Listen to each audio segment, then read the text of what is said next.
Hello, everyone, and welcome. In this recording, I would like to speak about, well, actually, three big subjects that happen roughly around the same time. So I would like to cover them in one video. The first, of course, is this upcoming new moon in the sign of Virgo, taking place around the 3rd or 4th of September, depending on where you are on the planet. Then there is Uranus going retrograde, which happens around the 1st of September, so before, a little bit before the new moon. And the last is Pluto retrograding back and touching that very notorious 29 degree of Capricorn that also happens around the 1st of September. So these three powerful energies are gonna color this beginning of September, really.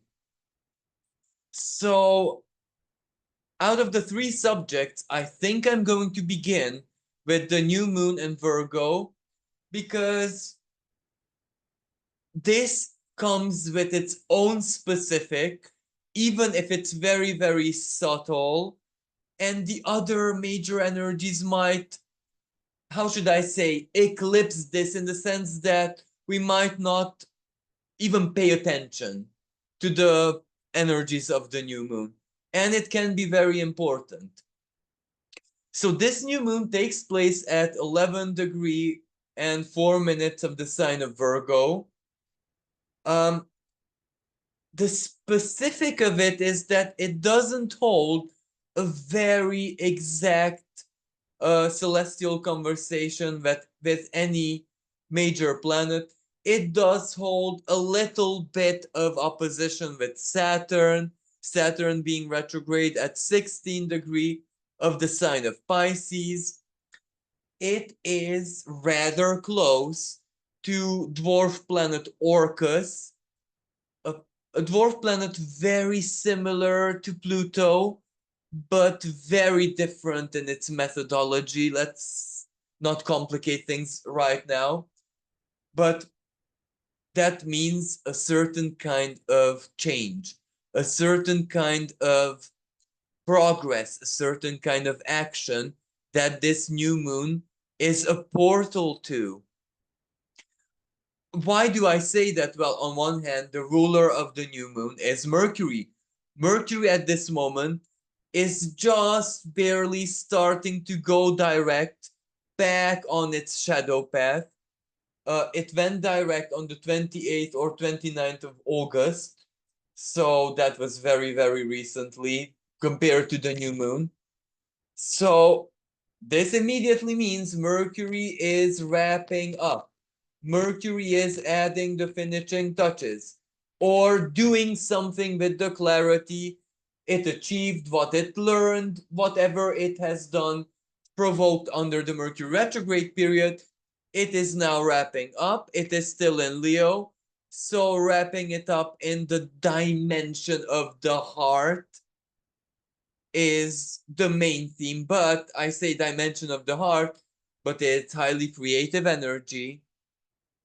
And Mercury and Virgo, or Mercury ruling Virgo, has quite a lot to do with creativity, creation, problem solving, solution, even if that means eliminating something, getting rid of something.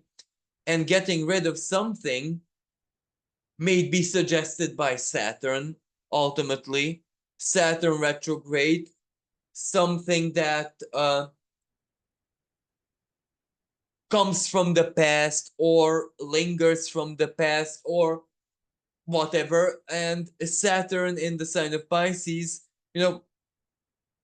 kind of opposing the new moon. Well, it also suggests that uh, the timing, Saturn is here, the feeling, Pisces. We sense that the time is now, but the new moon, we have to make it happen. You know what I mean? But Saturn can also represent a duty. It can also represent a sacrifice. So elimination in that sense, a detox, for example, getting rid of a habit. But getting rid of a habit which is very, how should I say, very intensely part of our everyday lives, well, it invites a big change because it will leave a void, right? So it's really, really good for anything that we, wish to push into the void, into the darkness, in the nothingness of the new moon phenomenon as well. Or before the new moon, the sharpness of the moon sickle. It cuts like a scythe.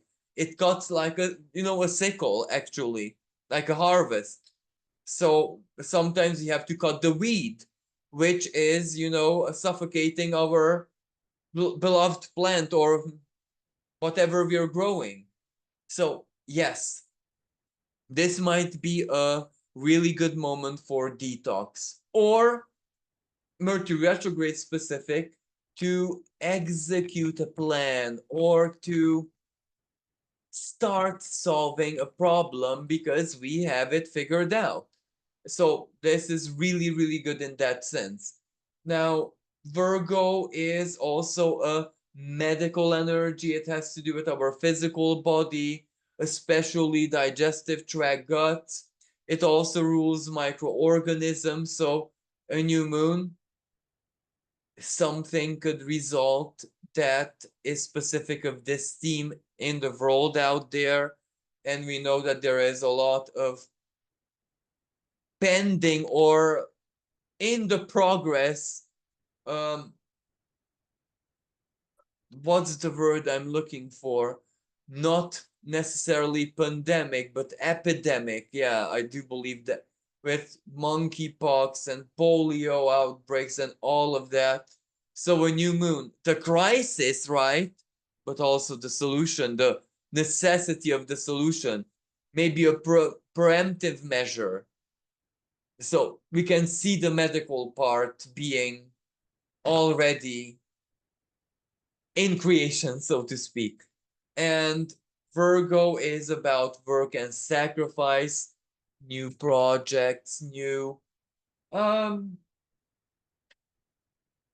alliances, even professional alliances, finding the right man woman for the job. So lucratively in that which we want to um, create in a more service way, that is also really advantaged. And one of the exact aspects that this new moon holds is a square with white moon Selena in the sign of Gemini, also at 11 degrees. Now, of course, just like black moon Lilith, white moon Selena isn't a real planet, but this this really, really says a big deal about this new moon. White moon Selena, especially in Gemini. White moon Selena is the higher calling of the soul, our highest and most elevated emotions, our even that which we want to share, especially Gemini sharing with others, because we see others as twins, as brothers, sisters, as not all that much different than to the self. So, but this comes with a warning. Let us not overdo it, because Jupiter and Mars are also in Gemini, which means very, very quick action. We must not overdo it. Or the square, something that works for us doesn't have to work for another person because we're all different. We must not forget that we're all different. This is the positive kind of discrimination. Like, for example, blood type. You have to discriminate people because the blood type has to match. That's both discrimination, but the discrimination has a very safe and sound logic to it. So this is exactly what I'm speaking about. We must learn to judge the situation correctly. We must learn to apply both, very down to earth ration and a bit of looking at the situation from a very Virgo like, stark, nitty gritty, hair splitting type of the sad reality sometimes situation. But the challenge to elevate that with our soul power, with our emotions, with our aspirations. I don't know, with the love in our heart, for example, Selena, but in such a way where we actually, this becomes a good solution. You know what I mean? A realistic way of looking at it, but elevating that realistic way with emotion, with or any type of higher expression of soul and the dimension of emotion. So this is the challenge here.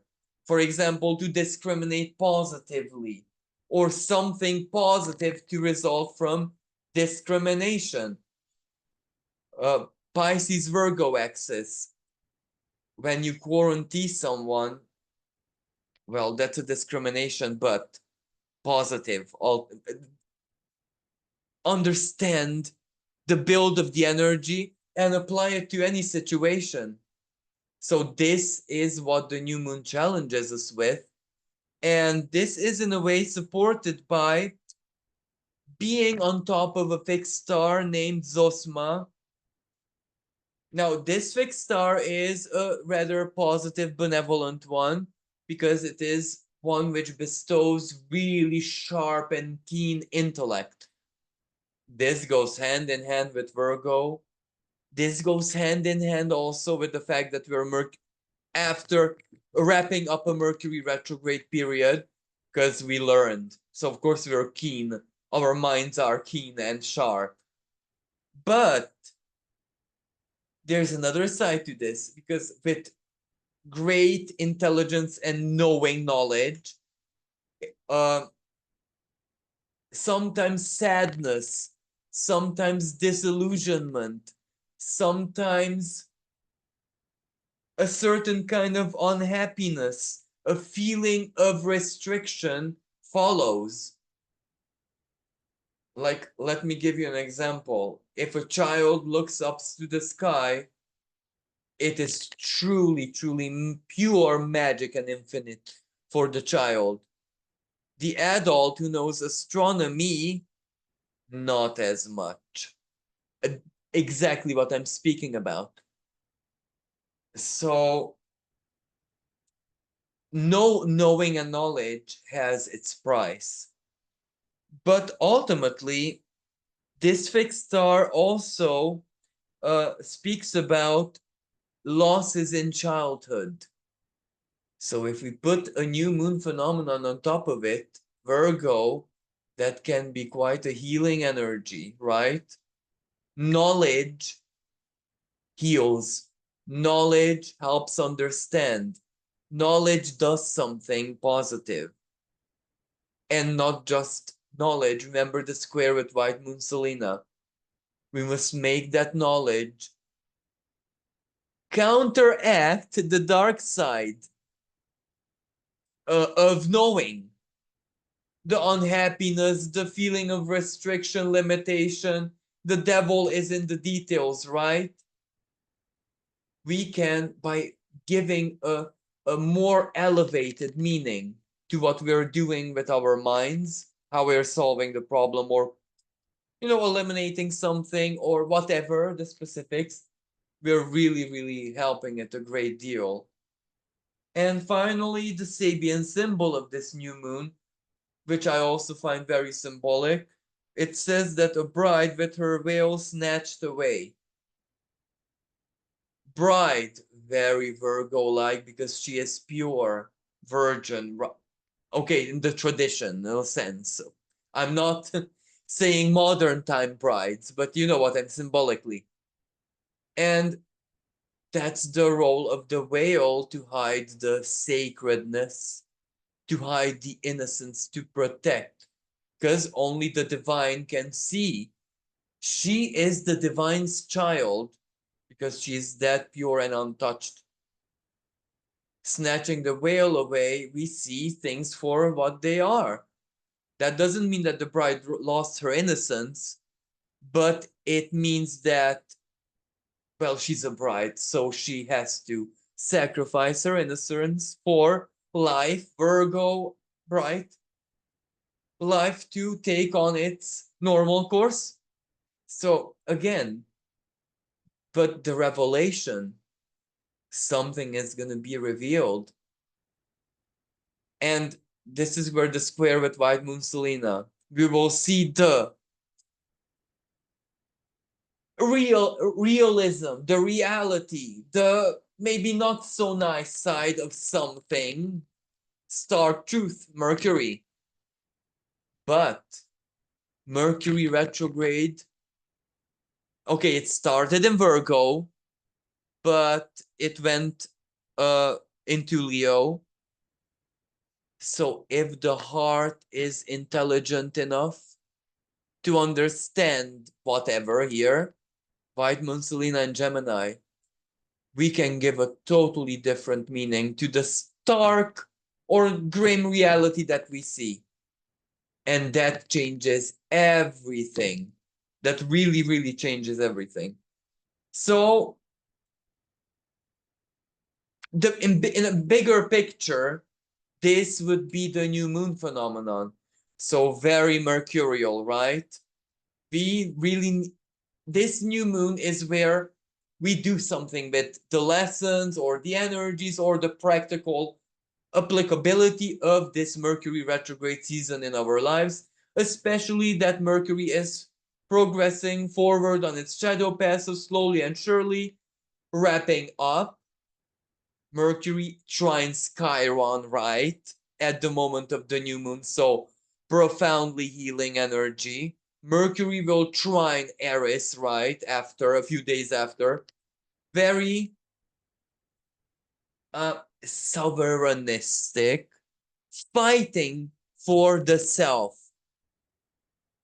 And then Mercury, when he progresses even further, reholds the square with Uranus.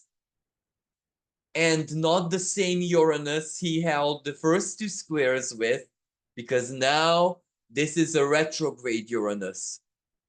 So very internalized. When we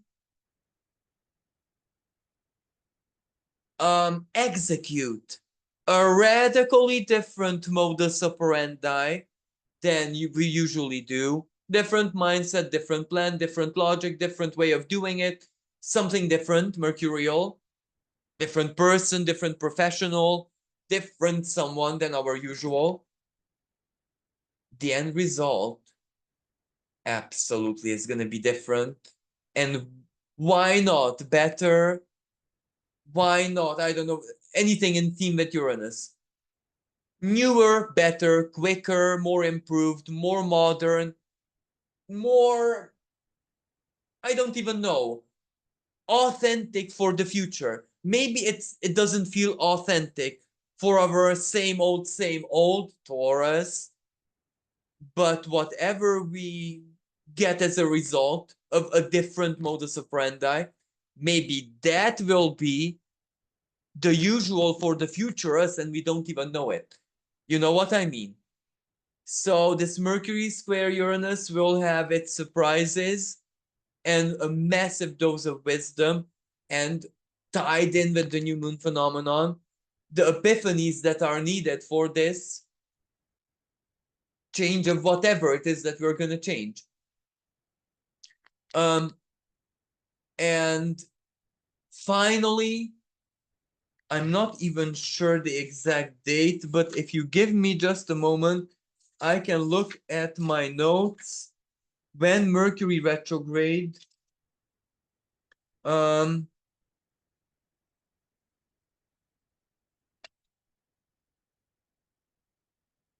re-enters Virgo. So just a second, please.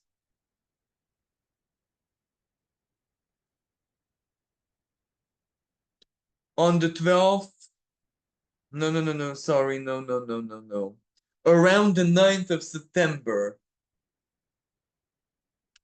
So that's when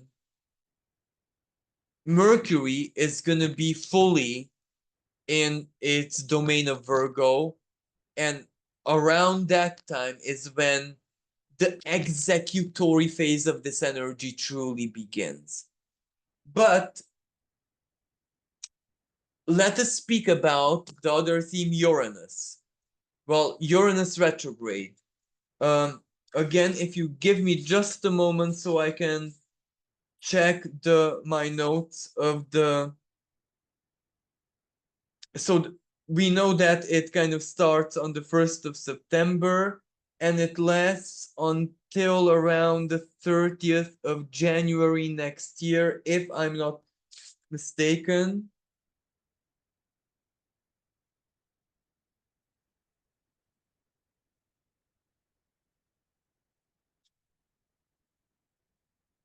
Yeah. So I got that right. 1st of September this year, and it ends on January the 30th next year. So that's Uranus retrograde. But Uranus retrograde, this one, this particular retrograde this season is gonna feel very, very intense because the path the new territory in Taurus that it went across was very, very intense. And Algol, when it conjuncted Algol at the 26th degree of Taurus, all of it, of course, along with Mars, it was big.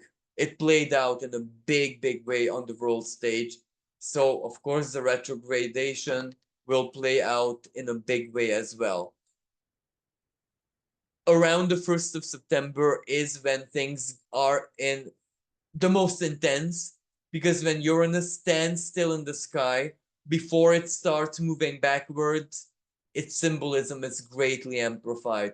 So anything that has to do with electricity, disruptions, uh, electromagnetic phenomenon, geomagnetic phenomenon, earthquake, volcanic erupts, tectonic phenomenon, simply said, anything that has to do with the internet, disruptions, but can also be sudden, unexpected innovations that blow our mind.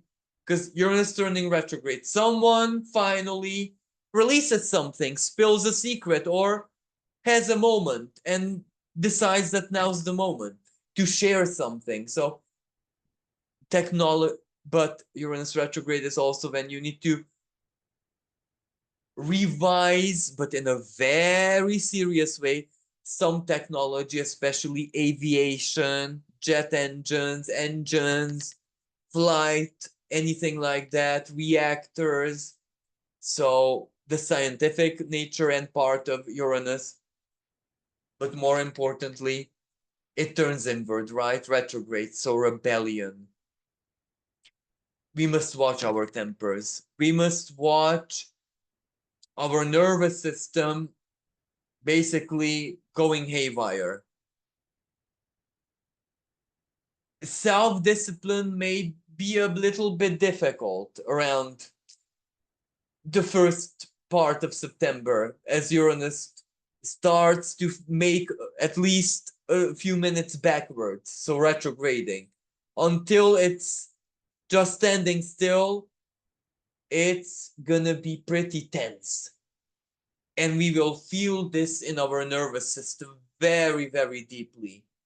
And a strong anxiety, for example, that cannot be explained.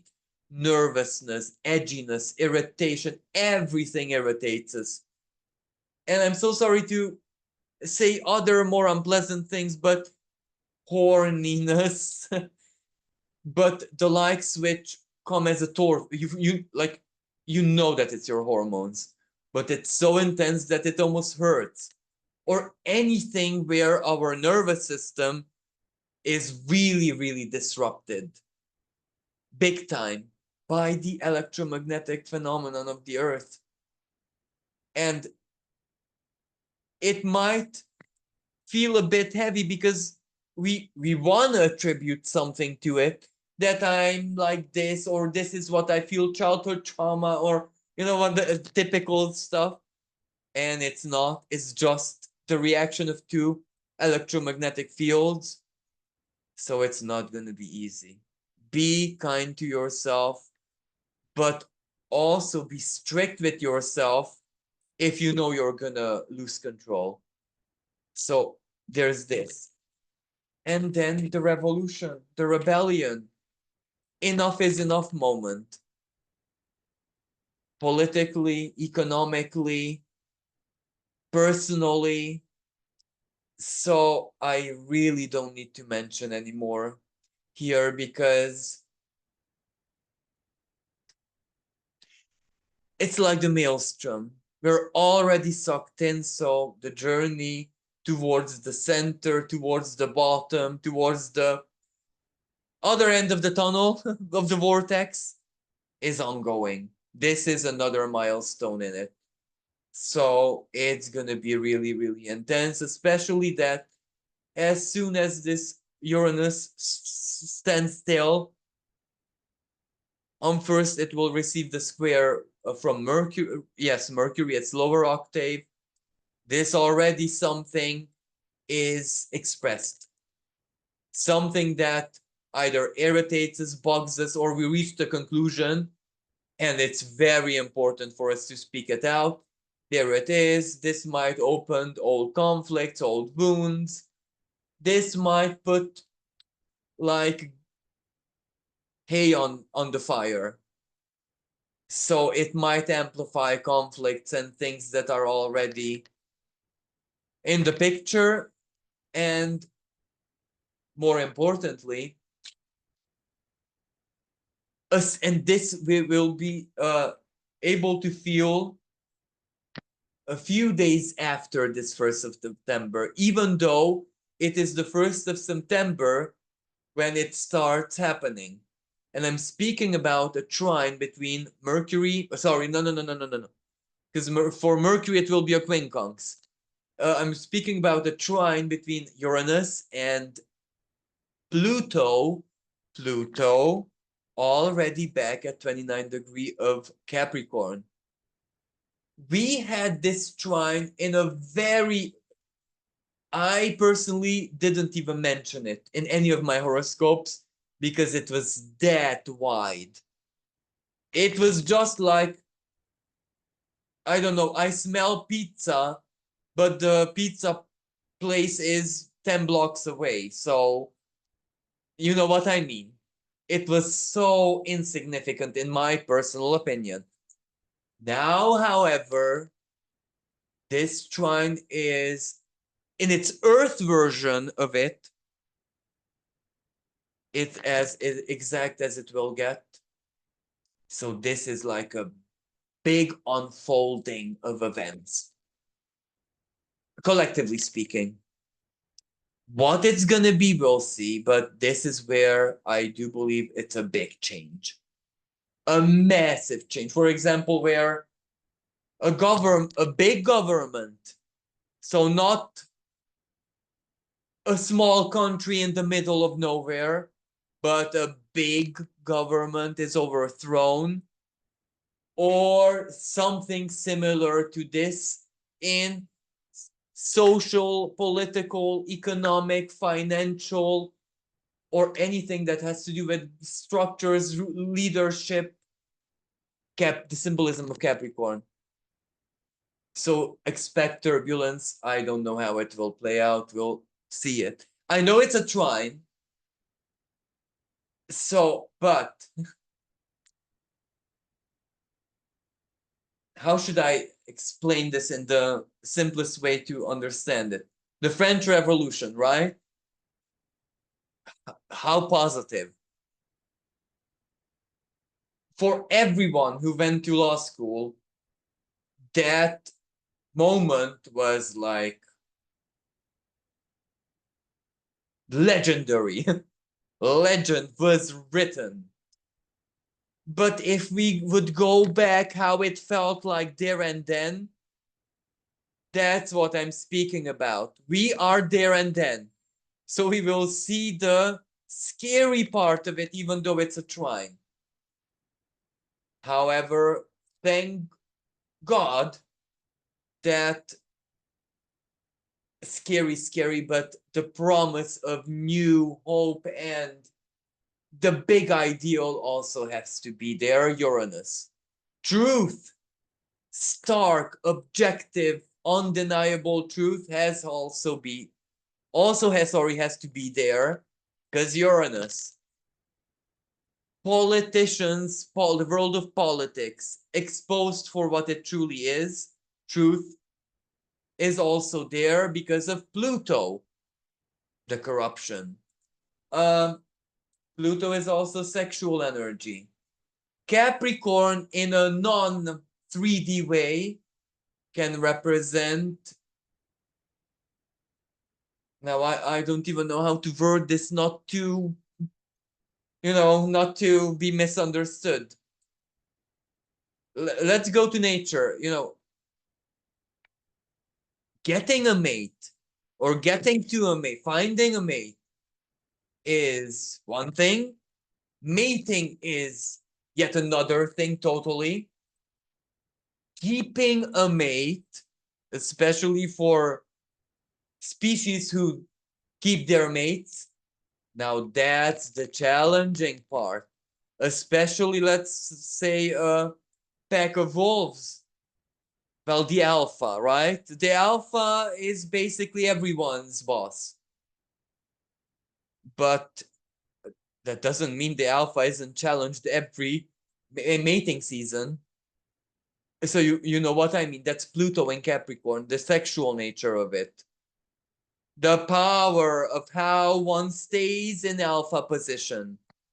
So in the world of politics, that's hand in hand, and truth being revealed that will shock everyone. Individually, however, this can be so very different. Where does power lie in our lives? Individually speaking, this is where, let me give you an example. Power dynamics in a couple, right? There was the um, partner who was always the submissive and passive part, and the other partner's ego, because of this, got a bit out of control.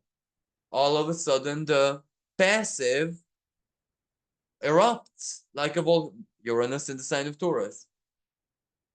And that changes everything.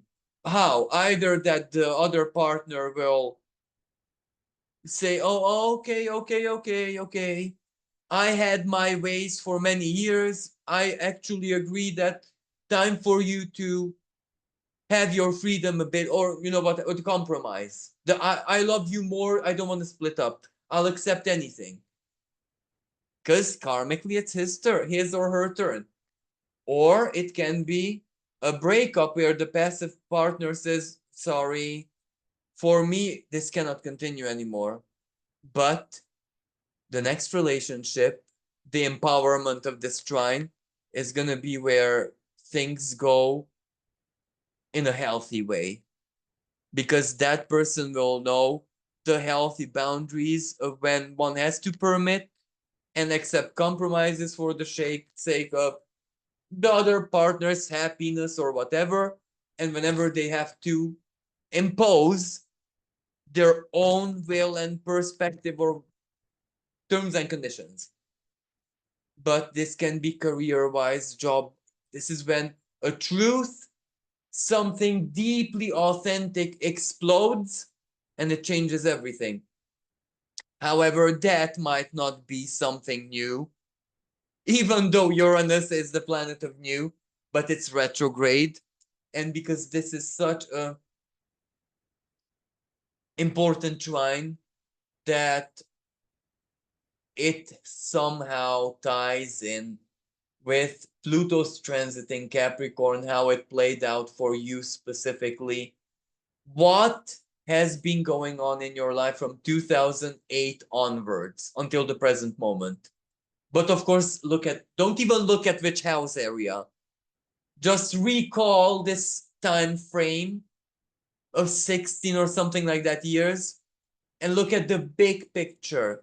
What slowly, gradually, painfully, what transformed in your life? How did you get very, very strong in something? How did you surrender a power that you used to have before 2008 to something else like a sec? Anyway, so how did your life transform, especially within power dynamics, in a big way?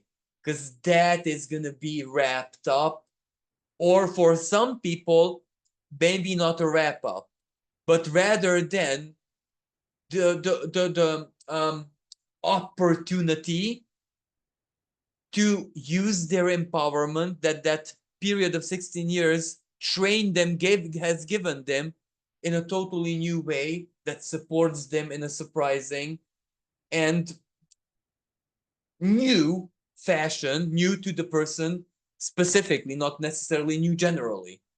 So this can personally, as eruptive, explosive as it may be, it can be really, really good when something deeply authentic, deeply real, something really erupts from us and it changes the power dynamics in our lives forever. More specifically, this can take you back to uh, February, March last year, for example, but in the larger sense, this is where this speaks of how did your life change, especially power dynamic and worth wise in the past 16 years, and what has all of that, or what is going to enable you to do for your future. So this might be, the big picture, how to understand this energy individually, but it is eruptive, it is intense, and one way or another, it makes all of us to take a I don't know, drastic or radical turn into a new direction, either in one area of life or in something. This can be, why not, a behavior or something very subtle, like a question of faith and belief, but it will be a radical new turn.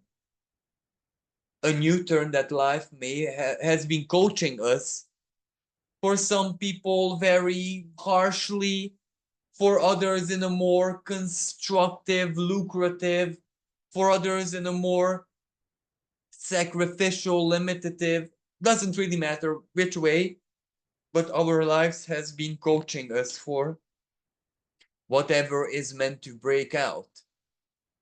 So I do hope that this video helps and you can understand what is going and what is unfolding at the beginning of September with the new moon. Then Uranus is stationary position, and also Pluto finally, and for the last time, of course, touching on in this 29 degree of Capricorn, the last astral big boom moment of the deconstruction of the old order, old paradigm, old normality, and everything in it. So this is where it's not just collectively out there where we need new leaders, because the typical ones, the classical ones, cannot function anymore, but also in our lives, new energies, new parts of the self, new philosophies need to start leading us, because that's the only way we can ever be found in this chaos, is that new energies and elements from within ourselves step up the leadership position, while the old and usual ones take a step down. This is the only way we can renew.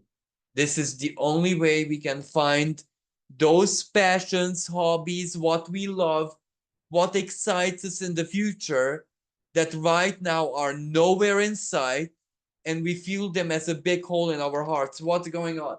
This is going on. So we must cast off our own long-time judgments about certain things about, for example, security, what's lawful and not, what's moral and not, etc., etc. Because Capricorn also rules institutions of religion. Maybe get out of the box in any way, shape, and form, and then life is going to be different. Let me give you just a tiny example. I don't know who needs to hear this, but someone does. If we judge something deeply and intensely out of moral reasons, maybe where that judgment was rooted in a truth at a certain moment in time, but not anymore, that part of our life, that where the judgment is within, is not going to change. Let me give you an example. You are so tired of being single anymore. You can't take it anymore. And you don't understand how come reality isn't reacting for you as for on what A, everyone else, and B, how it used to work for you when you were younger or whatever. Maybe you should take a step back and see what you judge in the realm of romance. Because maybe if you judge hypersexuality in a radical way, if the person philosophically or on a soul level who would be your best match is a hypersexual person, just that the difference is they are not the bad kind or the kinds that are worthy of being judged. They're just hyper. Well, then you can imagine why your judgment would block, even if the three fates would be on overtime to get you into the relationship. They cannot, because your judgment is greater than fate. Judgment is your divine component. If you say it like that, that the whole universe will, how should I say, comply. It will comply. So sometime this is just we need to change a judgment. So thank you everyone. I really hope this helped, and until next time, bye for now.